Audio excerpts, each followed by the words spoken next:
But this is an annoying thing that I'll have to be aware of and I'll forget for next time. Okay, well, I'll make sure to remind you that your microphones are weird and you need to do something. Yeah. Grumble. Isn't technology wonderful? Hate it.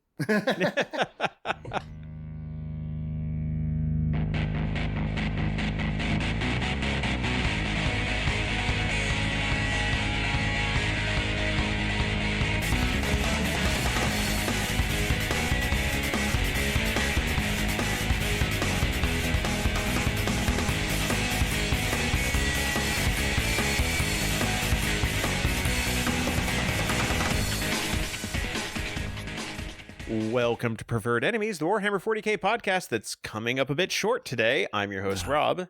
Dennis? Okay, I heard you groan when I said that, but there's more than one reason I say that. First off, we are short two hosts. Oh, fair. Okay, I'll give you that one. Because we are recording the weekend of Gen Con. Dennis, you and I did not go, but Kevin and Richard did.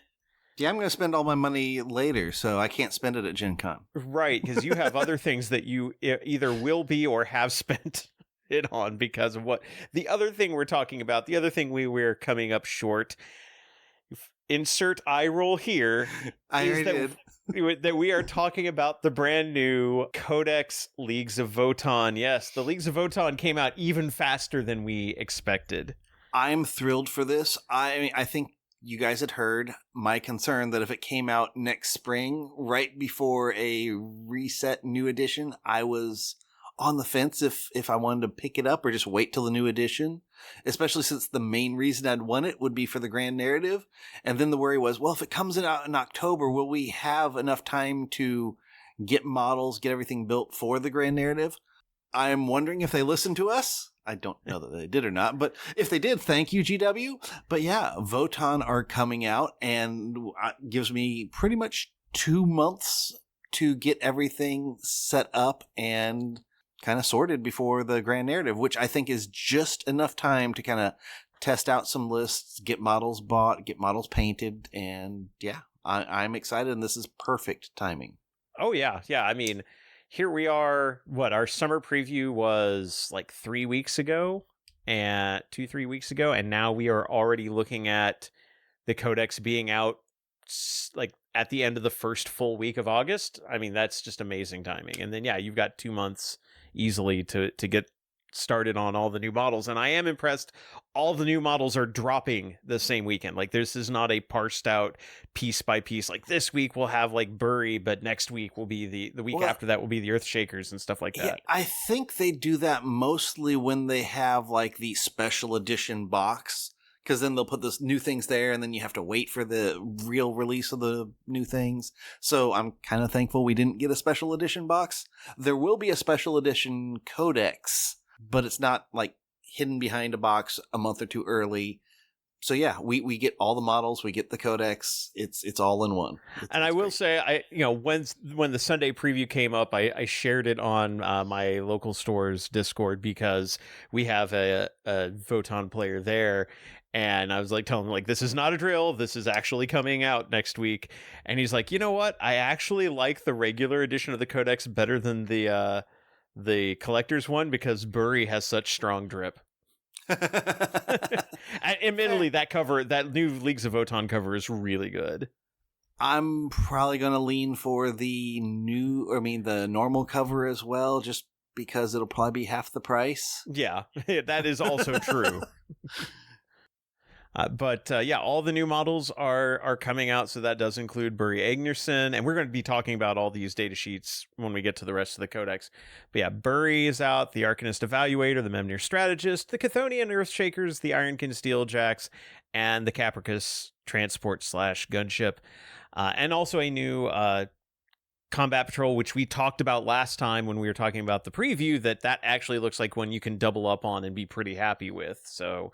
I will revise my no. You're really not happy. No. Oh, we'll get to that when we get to the data sheets. Okay, fair enough. There's one of those units which I am very down on, and I think it brings that box down as well. Wow, that's okay. That's a bit of a change. But we will, again, we'll get there when we get there. Also, the new Salamander's Combat Patrol, Vulcan Heston's coming out. The Slaughterbound and Lord of Poxes are finally available outside of their army boxes. And somewhere Thousand Sons players are crying because they still cannot buy Sekitar robots. So That's actually pretty rough, actually. yeah. I mean, they're not great, but still I feel bad for them. So But it's a new model. it is a new model, and they should have access to them. So there, I wonder if there's some sort of hang up in production or something, or for whatever reason. But we did, and also get this all out on the open. Games Workshop did send us both a preview copy of the Leagues of Votann Codex and copies of all the new models. And fortunately, I had time to get them shipped down to you in Dallas in time for recording. And so, Dennis, you have had a chance to look at the new models. I think you said you have them all put together and primed. Yeah, I'm excited. So yes, thank you for GW for sending us these kits so I could test them out and then let people know how they are. And yeah, I guess start at the top with Buri. Buri he feels a little bigger than others, but the same way a Call feels bigger in the fact that he's got his tactical rock he's standing on. Mm-hmm. He's one that I'm on the fence about whether you would want to paint him in parts or not. Mostly because he actually has the crest that goes on the back and right above his head, and you can see the tip of the crest coming out of the front of the Tyranid head. Yeah. So, but once I got it put together, I'm like, well, knowing how I paint, I'm probably just going to leave. Well, I already put them together. I would paint it this way just because, well, you're not going to see as much of the details unless you're really getting in there and looking close. But no, he was an easy model to get together. Yeah, the Tyranid head bulks him out and makes him feel big. I guess is a good way to say it. And thus he's kind of looks bigger than the others because of, well, the giant spear and the tactical rock and the Tyranid. But no, he was pretty easy. Mm-hmm. I think, okay, with my other note, yeah, lots of details on him. And yeah, I think I put my note here. There's lots of pieces for the back plate. The Tyranid back plate was, I don't know, 5 or 6 pieces on so about a third of the model is all the different pieces for that. Okay. Intricate, but I've seen weirder from GW, so that doesn't surprise me. Yeah. I guess what next is the strategist? Arcanist Evaluator, our Dr. Wily counterpart. Yeah, I enjoyed him. I think I said it did take me a long time to get him together because the tip of the gun is like 4 part or 1, 2. No, it's only 3. The very tip's 3 parts because you've got a little flame in there that has the 4 things that kind of encase it. And so that's what I kind of messaged you saying, I don't know. I don't know if this is a separate this out and paint the flame or the little electricity thing by itself ahead of time before you kind of put the other 2 sides to encase it. I think, well, this is me again. Since I've already done it, I'm not doing it that way. But part 2 is I think I can get a small enough brush in there to kind of just get it. It won't have like details. So if you want to really get details on it, but it's also so tiny. I mean, but yeah, the whole splash plate or whatever it's called at the front of the gun was neat. I did have some issues with the left arm because I didn't know how to get it really fully connected because it was like, well, do I connect it to the plate? Do I connect it to the gun? How does that go? And in the end, it's just, well, you just get close and it's barely touching the plate and the gun and it looks fine. Nobody's going to really tell unless you know really where to look to see that, oh yeah, it's not glued there, it's just touching. But yeah. That's when you use some like gap filling super glue or something if you're really concerned about it. And I'm not. But yes. Yeah. Let's see. We've got the Memnir strategist next. Well, okay, he was weird. Is it because of all the little like tendrils with the little data cores on them? Exactly. Truthful, when you see it, it looks well balanced and all that. But when you get to building it, there's a tendril with the little seer thing on the head, and I wasn't expecting that. And thus, the ones that are on the backpack are actually kind of balanced, but then when you put the backpack on, you put it on crooked, which looks weird. But then when you step back and look at it, oh, the one on the head matches out, so it's all balanced between the one on the head and the one on the backpack that you think's crooked.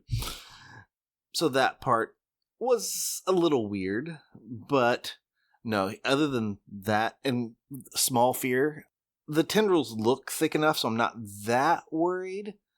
But if they were any thinner, I would be worried about them snapping. Just like I sometimes am with the little servitor arms, which he has 2 on the front, which, oh my gosh, I don't want to say cute, but I mean, he's got the little notepad. I was like, how do you make sure that I put them on right? Because thankfully, they have pegs in them, so they only go in one way, so you can't mess it up. So kudos to GW on designing that. But yeah, no, he went through pretty well.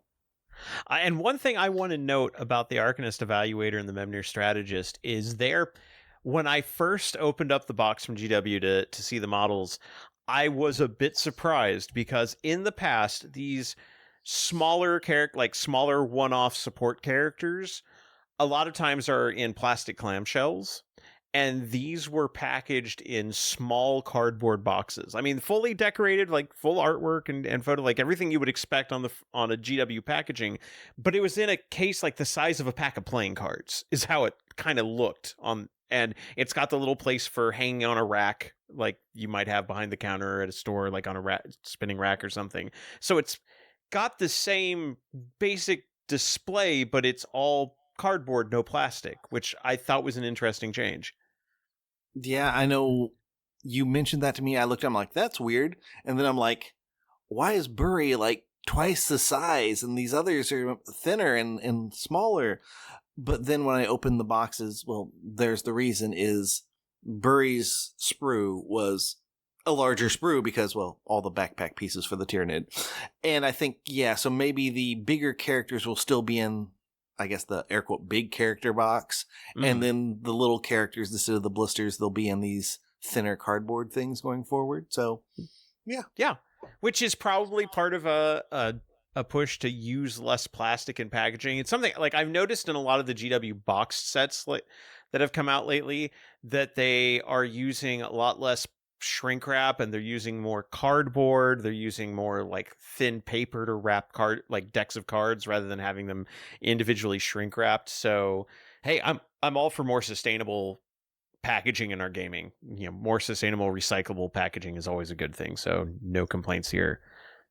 Then we've got the Chthonian Earthshakers. So we've got some berserks with their big like mole artillery guns. Meh. I think we covered them kind of last time I think Kevin said they looked like a diorama. They do. Yes, they are a diorama. The gun's a separate part. There's 3 handlers that are separate models. And then there's like a case for gun or ammo that you can put on there. That's a separate thing. So that's 5. So each of these bases has 5 non-connected models that you glue on the base. So, diorama. And, I mean, they went together fine. I mean, they're Chthonians, so it kind of felt like putting berserks together, except not in dynamic poses. But, yeah, they went together fine. My only, I guess, problem with it is I like to put things fully together, and so I can use them until I play them. And this one, you're gonna have to do it separately. It made me think a lot of the Triumph of St. Catherine.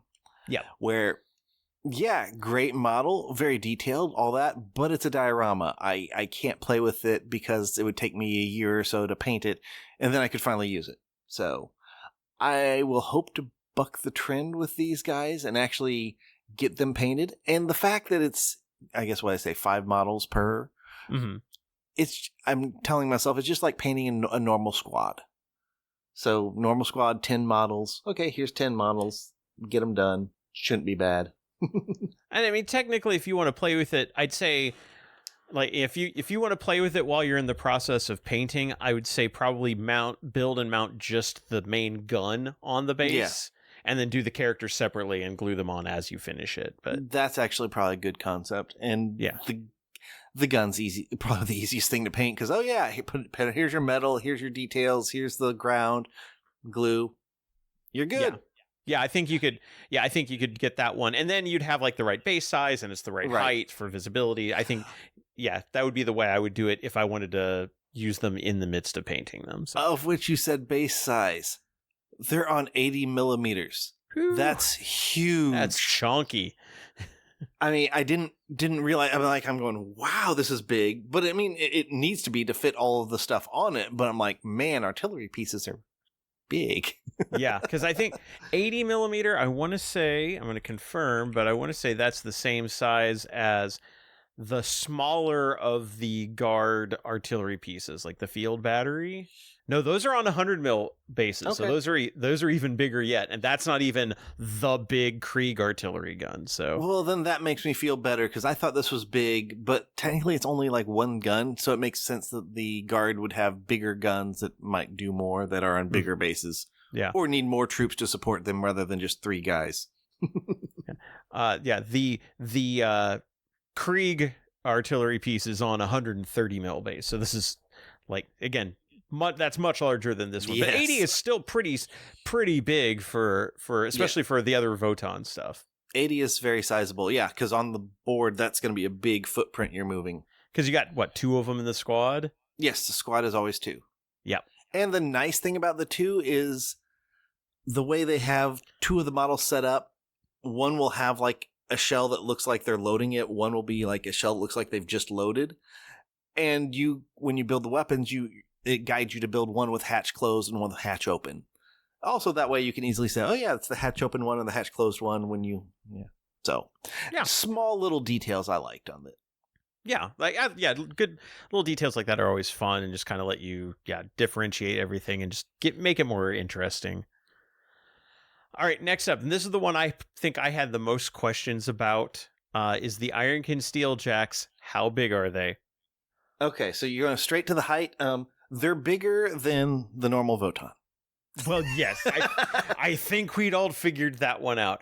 How about like base size and how they would compare to like a Space Marine?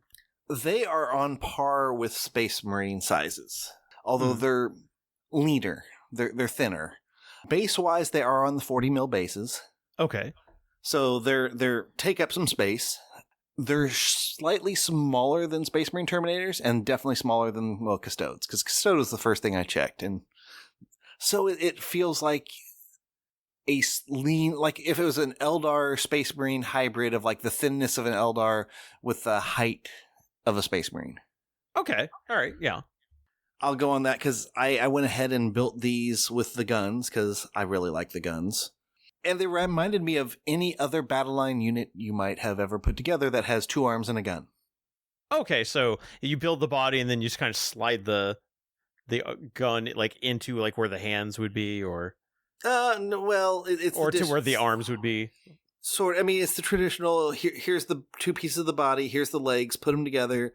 Then you've got a left arm, a right arm, and a gun that are 3 separate pieces. So then you put them together, and then they've got a little shield on the left shoulder. One shoulder, yeah. Yeah. And that's the model. They went together super easy. They have, like you kind of hinted at, or they do have those little indentations on, at least a couple of them did, to where I could get the guns positioned exactly as they were intended. So everything snapped into place. I mean, there's not snapping here, but fit into place like perfectly. Mm-hmm. So these were so easy to put together, and because they were so tall compared to like an Eldar or a Sister of battle line person who holds a gun, it was nice. These went together the fastest, and they were the most fun. I did have the one that didn't have those. Maybe I accidentally cut them off. I don't think I did. But that one I did have to hold in position more to let the glue set before letting it kind of breathe. Right. But yeah, no, these... I do want more of these because, one, they look amazing. I think... I know you said you weren't sold on the heads. I guess maybe because I'm used to it, and especially seeing them in person, they look better or more proportioned in person than I guess they do in the pictures. And you'd probably say, well, they still don't have necks. Well, no, they still don't. Well, no, have they necks. don't. No, I don't think the neck, the presence or absence of a neck is not a deal breaker here for me. But if you say they look fine in person, then I'll go with it. God, you've actually seen them close up, so yes, looking at one right now. Okay. But yeah, so this, like I said, this was my favorite model from the set, and I also like that it gives a new dimension to them because now you got some tall boys. Yeah. Unlike the Mechanicus, who their version of a tall boy is a guy on stilts. Oh god, the Sketchers is such a weird model. Okay, and now our final model of the new set, the Kapricus. So first off, the question I have is, does it have that middle support that we thought it did in the pictures? It does, and it's more than just a middle support. Okay. Well, that's weird to say. You actually, like, it's a vehicle that, so you know how most vehicles have like two halves or walls and something. So this is a vehicle that has two halves. Each half, there's like a little indentation in the bottom on the upper side of it. So you glue on the upper side of the underhull. So then you put it together, the little pillar is firmly attached to the vehicle. Oh, good. In such a way, I use that as a balance point for the whole thing. It is wonderfully balanced. And then I think the only rough thing I had with it, which was not rough at all, is just the fact that every one of the little things that spin for the anti-grav, is 5 pieces. So with 4 of them, that was 20 pieces just to get those on. And then it kind of felt like a Sagittarius because you had all the roll bars you were attaching and the little side plates. But it felt like the Pioneer because you had all the wheels. I did have my one big question is, can you swap the weapons? And on first build again, I'm like, oh, it looks like you can because it's just built there. You can just go pull it out. I'm like, oh, yeah, this is cool. So I built it, primed it, got all that. Then I decided, okay, let's try. And yeah, I pulled on the weapon. The entire back turret broke off. Oh, no. So, I mean, it's an easy fix. Just shave some, like, thing and glue it back on. But, because, I mean, it broke where it was because it really... Okay, let me phrase this way. For the Sagittarius, it's just a turret. So you can just flop out what turret you want. On the Land Fortress, where I do something similar, the Land Fortress 1, that's a turret as well, but 2, the Land Fortress is big and solid. This, you have a gunner in a chair who's attached to the weapon, and then that's kind of clamped onto a stilt. So, I mean, it looks cool, and it looks like a small, fast-moving vehicle, but there's not much purchase there. So the gun is a whole thing. So if you wiggle the gun, you're wiggling the whole, I guess, guy in turret or guy in chair plus weapon. So yeah, the only way if you want to swap weapons on this will probably be to magnetize. Yeah, I was going to say you'd have to magnet mod just the gun port, just the gun rather than the whole assembly. So from what you said, I'm guessing you built it as the Kapricus Defender and not the carrier. Of course. I want my Magna Rail. Yes. and we'll get into this, but I'll say this. It so much, especially the profile and how it looks with the pilot and the gunner, it reminds me of the Eldar Viper. I mean... Yeah, that's what you said last time, and it sounds like that carried over. Instead of a Bright Lance, I got a Magna Rail. Cool. Okay, fair enough. As for the Defender, it's very easy to make. Instead of having the little ironkin kind of attached to the gun, you have a just normal Votann kin on there who's got his hands on a more traditional gun, or like the not as high caliber guns. And then you've got some extra plates. Well, not plates. Extra compartments or just like ropes, hammers, picks. They give you a thing to put on the sides to think that this is more of a transport vehicle. So you can designate transports will have these other accoutrements the gear on the side. The gear, that's a better word. Yeah. Why couldn't I think of an easy word? But the gear on the sides. But yeah, it also went together really good. I was super impressed with balance point, as we said. My only air quote small gripe is, well, they designed it so well that I can't pull out the gun because it breaks the balance and the guy fell down. But they designed it that way. Would it be at all possible to magnet mod that entire assembly so that you could swap a carrier for a defender? I don't know, because it's connected to you're gluing it on a backplate point, so I don't think so. Okay. Because there's only that one backplate, and that's only connected by an arm. Okay. But, I mean, if you're playing with friends, you can just probably call it whatever. Right. But they do kind of look different because the weapons are. But even with the defender, you do have a lot of open space in the back. So you could say it's... And I'll get into the more things about the transport when we get into the data sheet. I almost talked about one of the cool things you could do with the transport, but yeah, we'll get there. We'll get there when we get there, yeah. But no, all in all, the models, I liked them all.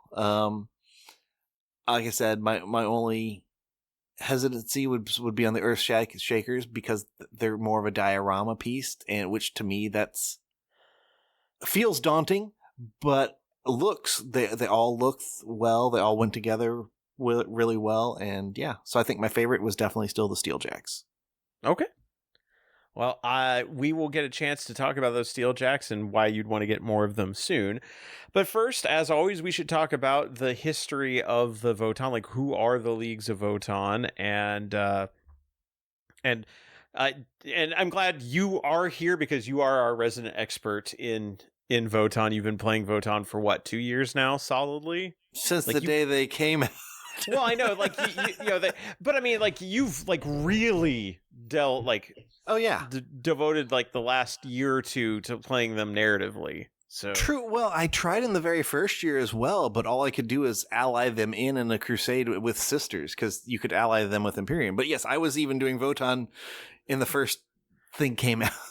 Well, yeah, because you made the fool decision to keep taunting GW, and they called your bluff. Hey, but GW called my bluff, but they gave me a good army that I love, and I mean, I will honestly say this: I think Votann have become my number one, surpassing Eldar, and moving Eldar down to number 2. Wow, that is quite the change. So now we'll just see in like a few more years if I can get to as many points of Votann that I already have of Eldar.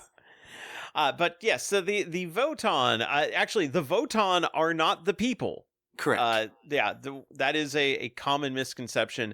The Votann are actually the giant artificial intelligences / data cores that these groups of non-humans, I'm just going to say non-humans right now because I feel like, and I don't have a copy of the 9th edition codex with me to compare to, but I want to say they've shifted the way the lore is stated a little bit. I think in the 9th edition codex, it was pretty clearly stated that these were humans who had left Terra long before the dark age of technology, like back in the golden age of humanity, to ply the stars and extract material from the rest of the galaxy, and that over time they had been genetically modified to be better at that job, at being hardier, more survivable, and as a side effect also more compact, which is why they are space dwarves. Yeah, I think in here there's still hint at that. But when they bring up the history and all that, they say it's shrouded in mystery. And all the kin think that, I mean, ever since recorded history, they just came from clone vats. Right. So you're right that they're stepping away from it, but they've left that kind of thread out there. So if you want to believe that, it could be true. Right, and I just think it's interesting that they're playing it down in the codex, whereas like in 9th edition they were very clear about it. Here they're like, yeah, they probably came from Terra, but to the kin they don't really care. It really doesn't matter. They consider themselves not human. They're not. Yeah. So, and also I think even more so than in the 9th edition codex, they are weaponized capitalism. Yes, I'll get into this part of the story or the lore now, but we'll definitely get it when the army rule change. Is back when 9th edition, when they came out, it was all about grudges, and they would trade with you until you did something to offend them. Then because of the grudge, they'd come in and destroy you. That has totally changed now.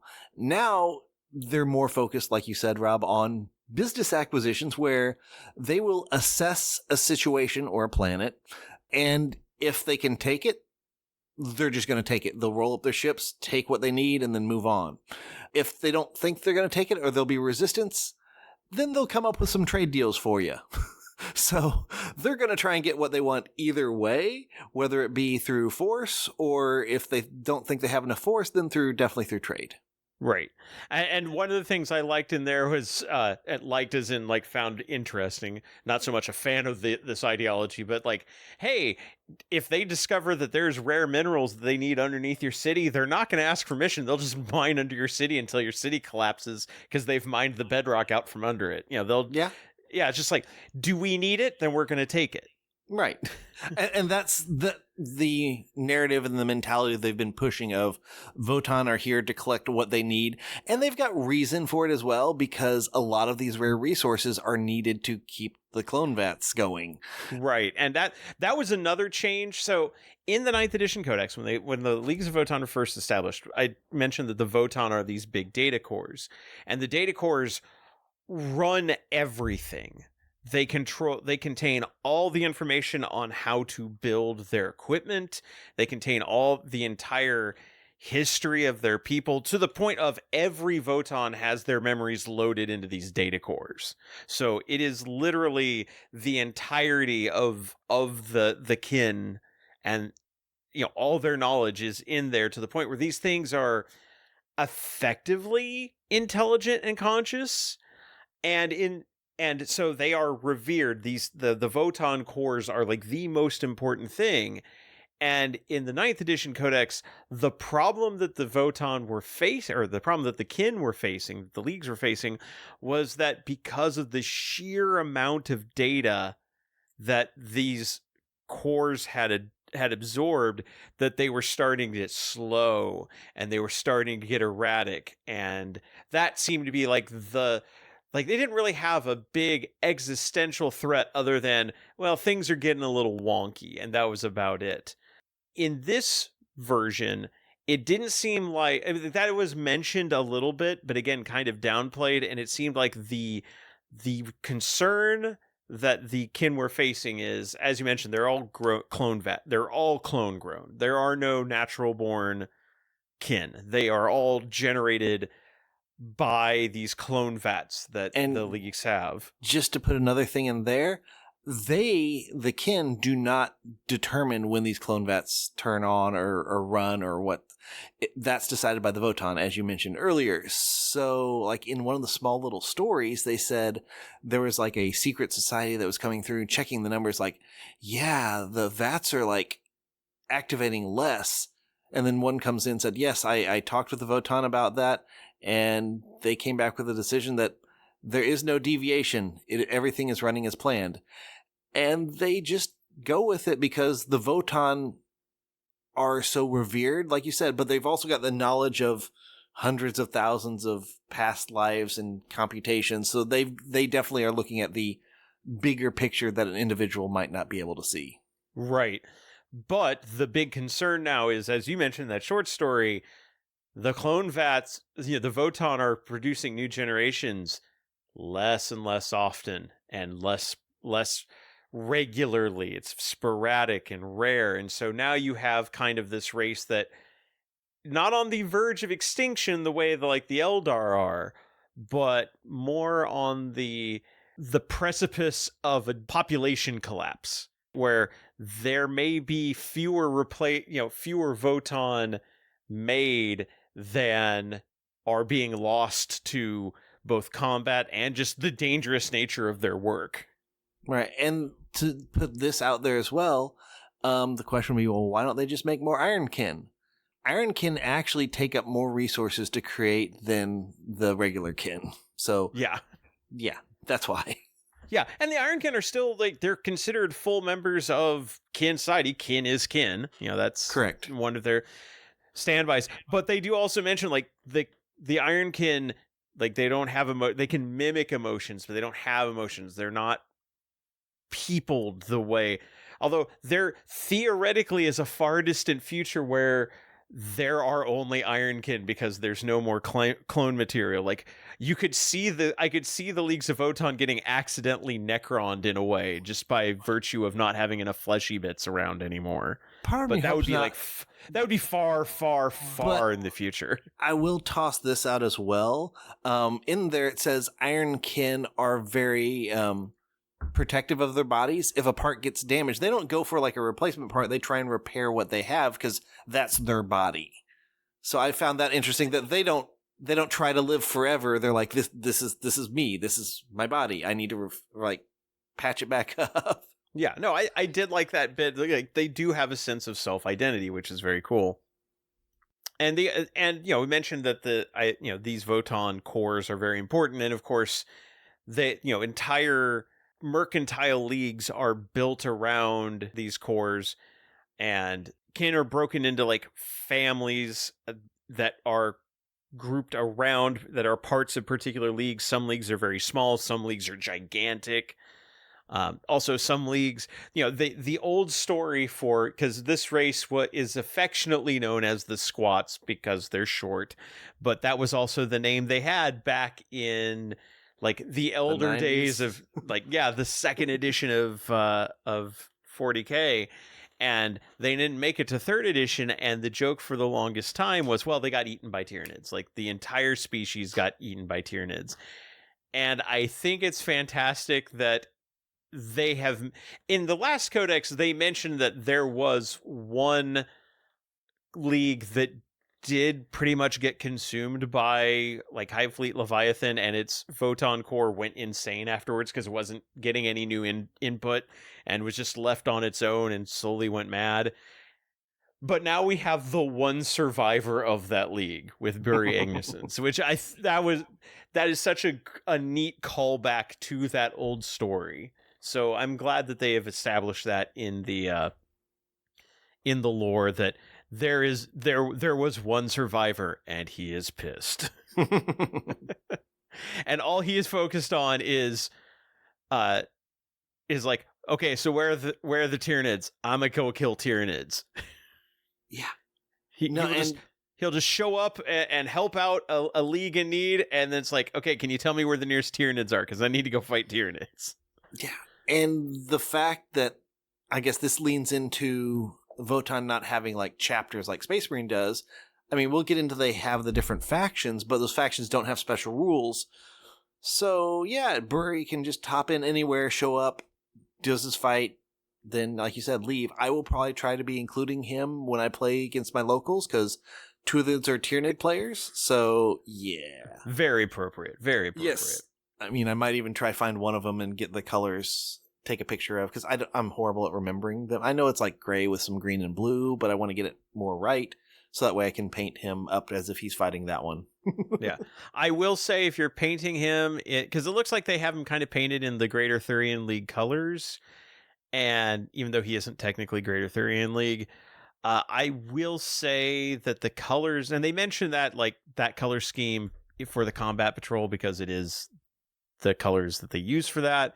Having painted that scheme, Deepkin Flesh is a pain in the ass of a color because it takes several shades to build up as strongly as they show it on. Oh gosh, okay.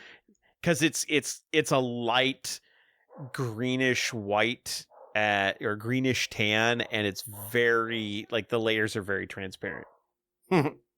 So it's like the Sons of Horus Green, that's easy to paint, but the Deepkin Flesh drove me nearly mad while I was painting that army for Midwest Conquest a few years ago. But good to know. I might lean towards more green then. Yeah.